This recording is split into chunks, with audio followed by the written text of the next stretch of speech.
नमस्कार दोस्तों, मैं गौतम आप सभी का अपने YouTube चैनल में स्वागत करता हूं। आज हम सरयू परियोजना के बारे में कुछ महत्वपूर्ण बिंदुओं के डिस्कस करेंगे। जैसे दोस्तों, सरयू परियोजना जिसका भी हाल ही में लोकार्पण किया गया है, इसके जो महत्वपूर्ण बिंदु हैं कुछ इस प्रकार हैं। जैसे दोस्तों, ये परियोजना 9800 करोड़ 9800 करोड़ की उत्तर प्रदेश की सबसे बड़ी परियोजना के नाम से जानी जाएगी। दूसरा महत्वपूर्ण बिंदु है कि इसमें उत्तर प्रदेश के कुल 9 जिले लाभान्वित होंगे। वो 9 जिले कौन हैं, तो ये मैप में आपको दिखाया गया है। ये 9 जिले बहराइच है, उसके बाद आपका गोंडा, श्रावस्ती, बलरामपुर, सिद्धार्थनगर, महाराजगंज, गोरखपुर, संत कबीर नगर और बस्ती, ये कुल 9 जिले इसमें लाभान्वित होंगे। दोस्तों, ये जो परियोजना है बहराइच से महाराजगंज तक की लिंक परियोजना है, जिसकी कुल लंबाई 6623 किलोमीटर निर्धारित की गई है। यह पूर्वांचल की 14 लाख भूमि को सिंचित करेगी। पूर्वांचल क्षेत्र की 14 लाख भूमि को सिंचित करेगी, जिससे लगभग 30 लाख किसानों को लाभ पहुंचाया जा सकेगा। दोस्तों, अगर इसके हम इतिहास की बात करें तो ये काफ़ी पुरानी परियोजना है, काफ़ी पहले से चल रही है। इसकी शुरुआत 1978 में की गई थी। 1978 में क्या हुआ कि बहराइच और गोंडा, ये जो मैप में आपको दिखाए जा रहे हैं, बहराइच और गोंडा को सिंचाई का लाभ पहुंचाने हेतु घाघरा कैनाल लेफ्ट बैंक के नाम से चालू की गई थी इस परियोजना को। इसके बाद 1982 में इसका विस्तार करते हुए कुल 9 जिले इसमें शामिल किए गए। स्टार्टिंग में इसमें केवल 2 ही जिले शामिल किए गए थे, बहराइच और गोंडा, लेकिन 1982 में इसका विस्तार करते हुए इसमें कुल 9 जिले शामिल किए गए, जिनके नाम आपके इस मैप में दिए गए हैं, जिनके नाम मैं क्रमशः आप रिपीट कर रहा हूँ। जैसे बहराइच है, गोंडा है, श्रावस्ती है, बलरामपुर है, बस्ती है, सिद्धार्थनगर है, महाराजगंज है, संत कबीर नगर है और गोरखपुर। ये कुल 9 जिले इससे आज वर्तमान में लाभान्वित हैं। दोस्तों, जब इसका 1982 में विस्तार किया गया था, तभी इसका नाम सरयू परियोजना कर दिया गया था। इसके महत्व को ध्यान में रखते हुए 2012 में सरकार ने इसको राष्ट्रीय परियोजना के रूप में घोषित किया।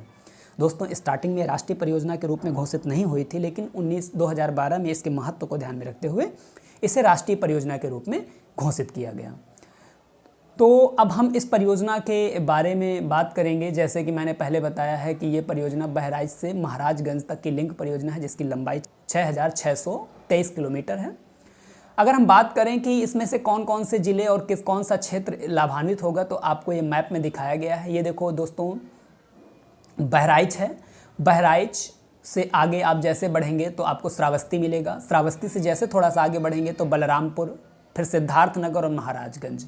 और इन ज़िलों के नीचे जो ज़िले हैं, जैसे गोंडा, उसके बाद बस्ती के बाद संत कबीर नगर और गोरखपुर, ये ज़िले इससे लाभान्वित होंगे।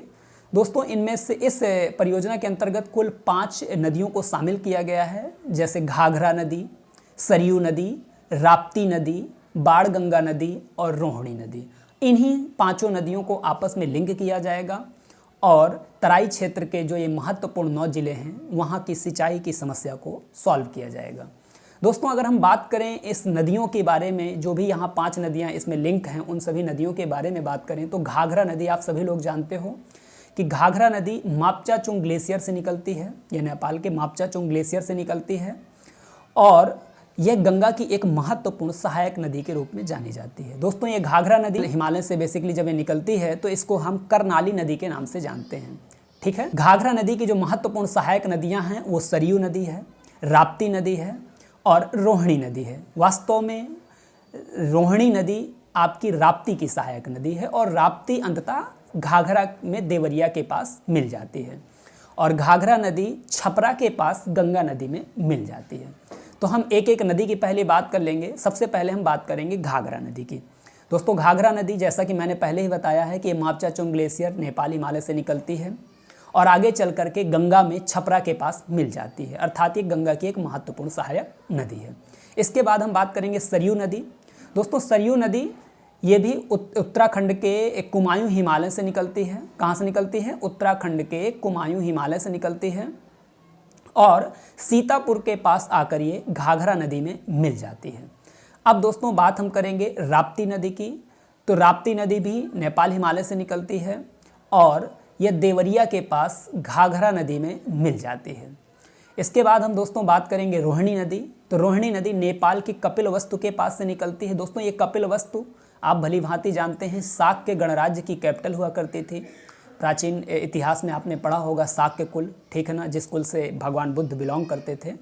ये शाक्य गणराज्य की कपिलवस्तु राजधानी हुआ करती थी और कपिलवस्तु से ही 10 किलोमीटर पूर्व में लुम्बिनी नामक एक शहर है जहाँ पर बुद्ध का जन्म हुआ था। तो ये आप याद रखिएगा दोस्तों, यहीं से निकलती है, कपिलवस्तु से निकलती है रोहिणी नदी और ये आगे चल के गोरखपुर के पास राप्ती नदी में मिल जाती है। दोस्तों इन्हीं 5 नदियाँ घाघरा, सरयू, राप्ती, एक नदी दोस्तों बाणगंगा भी है जो कि राप्ती की सहायक नदी है, और इसके आगे फिर आप रोहिणी नदी, इन 5 नदियों में बैराज बनाए जाएंगे और इन बैराज से लिंक नहर निकाली जाएंगी जो आपस में एक दूसरे को जोड़ेंगी और वहाँ के जो प्रमुख ज़िले हैं उन ज़िलों में सिंचाई की समस्या और पेयजल की समस्या को सॉल्व किया जाएगा। तो ये आपका कुछ महत्वपूर्ण, जैसे कि मैंने बताया घाघरा नदी पर एक बैराज बनाया जाएगा, गिरजापुरी बैराज। यहाँ से एक नहर निकाली जाएगी जो कि सरयू नदी को लिंक करेगी। सरयू नदी में वो बनाया जाएगा सरयू बैराज, बहराइच में ही। तो ये सरयू नदी के बाद फिर एक राप्ती बैराज बनाया जाएगा राप्ती नदी पर। सरयू नदी और सरयू बैराज और राप्ती बैराज के बीच एक लिंक नहर निकाली जाएगी।